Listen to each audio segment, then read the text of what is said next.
Story Corner. Today, I will be reading Greta and the Giants.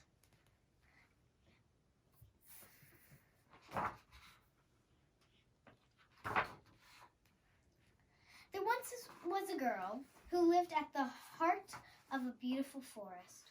Her name was Greta.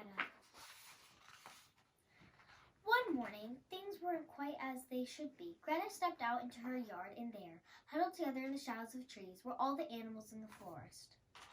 A soft, silvery brown wolf stepped forward, with his tail low to the ground. "Please help us," he whispered. "The forest is broken, and we don't know where to go. The giants are ruining our home." The giants had always been there, for as long as Greta could remember, but now they were worse than ever. They were huge and lumbering oafs, and they were always busy. They chopped down trees to build homes. They chopped down more trees and built bigger homes. The houses grew into towns, and the towns grew into cities. They built factories and shops and cars and planes. They worked all day and night until eventually there was hardly no forest left. But the greedy giants had forgotten how wonderful the forest was. They didn't see all the little birds and bugs and butterflies and bears that tremble in the shadows. And no one told them to stop because everyone was scared of them. Everyone except Greta. "Will you help us?" asked the wolf. Greta looked around her. The animals looked tired and sad. She had to help them, but how? Then Greta had an idea. "Stop."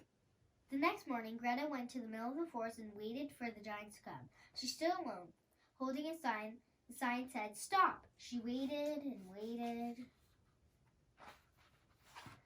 On the first day, the giants didn't see her and lumbered on by.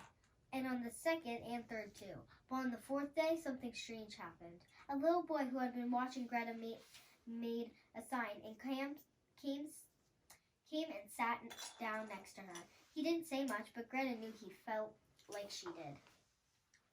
Soon more people and animals saw what they were doing and joined in too. "Save our forest! Our home is on fire! Help! We love our forest!" "Who will help? Stop! Listen." Before long, a huge crowd filled the forest, stretching out to the cities and the roads beyond. They stood together and waited. The crowd was huge. The giants were stopped in their tracks. "Please stop," Greta cried. "Your greedy behavior is spoiling our home. You've broken the trees and trampled the flowers, and now the bees and birds have flown away. These animals are homeless and our forest is dying." And after Greta had spoken, everything was silent. "The smoke from your fires is choking the air, and please stop cutting down our trees. You can help plant some new ones. We need action now, and mend my home. We need to take care of our forest and live together. Will you please try?" they all said. The giants shuffled and fidgeted and stomped their feet on the ground. They were embarrassed and a little bit sad. You see, the giants were so busy building they didn't see what they were doing to the forest or the animals who lived there. The giants felt terrible. "We're sorry," they said, and they promised to try harder.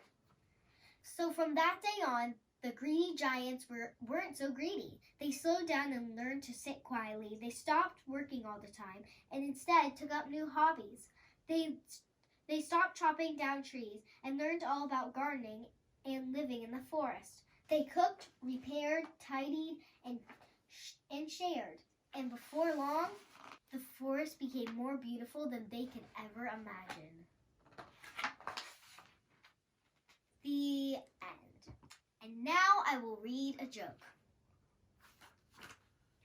Where do spaghetti like to dance? At the meatball.